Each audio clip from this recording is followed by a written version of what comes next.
ನಾಳೆ ರಾಜ್ಯಕ್ಕೆ ರಣದೀಪ್ ಸಿಂಗ್ ಸುರ್ಜೇವಾಲಾ ಭೇಟಿಯನ್ನ ಕೊಡ್ತಾ ಇದ್ದಾರೆ. ಬೆಳಗಾವಿಗೆ ಆಗಮಿಸ್ತಾ ಇದ್ದಾರೆ ರಣದೀಪ್ ಸಿಂಗ್ ಸುರ್ಜೇವಾಲಾ ನಾಳೆ ದಿನ. ರಾಜ್ಯದ ಹಲವು ಬೆಳವಣಿಗೆ ಮೇಲೆ ಸುರ್ಜೇವಾಲಾ ಕಣ್ಣಿಟ್ಟಿದ್ದಾರೆ. ಅವ್ರ ಗಮನಕ್ಕೂ ಕೂಡ ಬಂದಿದೆ. ಎಐಸಿಸಿ ಸಮಾವೇಶದ ಪೂರ್ವ ಸಿದ್ಧತೆ ಪರಿಶೀಲನೆಗಾಗಿ ಸುರ್ಜೇವಾಲಾ ಅವರು ಬರ್ತಾ ಇರೋದು. ಬೆಳಗಾವಿಗೆ ಬರ್ತಾ ಇದ್ದಾರೆ. ಬರ್ತಾ ಇರುವಂತ ಉದ್ದೇಶ ಎಐಸಿಸಿ ಸಮಾವೇಶದ ಪೂರ್ವ ಸಿದ್ಧತೆಯ ಪರಿಶೀಲನೆ ಭೇಟಿ ಅಂತ. ಆದ್ರೆ ಇಲ್ಲಿ ಆಗ್ತಾ ಇರುವಂತ ಬೆಳವಣಿಗೆಗಳೆಲ್ಲವೂ ಕೂಡ ಸುರ್ಜೇವಾಲಾ ಅವರ ಗಮನಕ್ಕೆ ಬಂದಿದೆ. ಈ ಹಿಂದಿನ ಒಂದು ಮೀಟಿಂಗ್ ನಲ್ಲಿ ಎಲ್ಲರೂ ಕೂಡ ಬುದ್ಧಿ ಹೇಳುವಂತ ಕೆಲಸನೂ ಮಾಡಿದ್ದಾರೆ ಸುರ್ಜೇವಾಲಾ ಅವರು.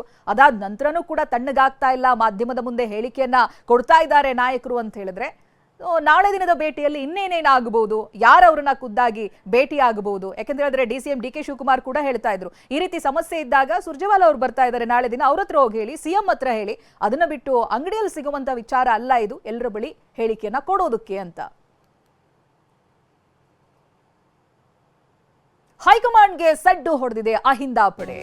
ಕೆಪಿಸಿಸಿ ಅಧ್ಯಕ್ಷರ ಬದಲಾವಣೆಗೆ ಅಹಿಂದ ಸಚಿವರು ಪಟ್ಟು ಹಿಡಿದಿದ್ದಾರೆ. ಎಲ್ಲರ ಅಭಿಪ್ರಾಯ ಪಡೆದು ಬದಲಾಯಿಸುವುದಕ್ಕೆ ಒತ್ತಡ ಹೇರ್ತಾ ಇದ್ದಾರೆ. ಕೆಪಿಸಿಸಿ ಅಧ್ಯಕ್ಷರ ನೇಮಕಕ್ಕೆ ಪಟ್ಟು ಹಿಡಿದಿದೆ ಅಹಿಂದ ಟೀಮ್. ಪೂರ್ಣ ಪ್ರಮಾಣದ ಅಧ್ಯಕ್ಷರ ನೇಮಕಕ್ಕೆ ಆಗ್ರಹಿಸ್ತಾ ಇದೆ.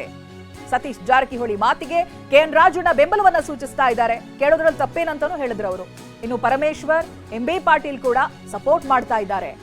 ಉಳಿದ ನಾಯಕರದ್ದು ಇದೇ ಅಭಿಪ್ರಾಯ ಅಂತ ವಾದ ಕೂಡ ಮಾಡ್ತಾ ಇದ್ದಾರೆ. ಅಲ್ಲಿಗೆ ಅಹಿಂದ ಪಡೆ ಗಟ್ಟಿಯಾಗಿ ನಿಲ್ತಾ ಇದೆ. ಕೆಪಿಸಿಸಿ ಅಧ್ಯಕ್ಷರ ಬದಲಾವಣೆ ಆಗ್ಲೇಬೇಕು ಅಂತ ಪಟ್ಟು ಹಿಡಿತಾ ಇದ್ದಾರೆ.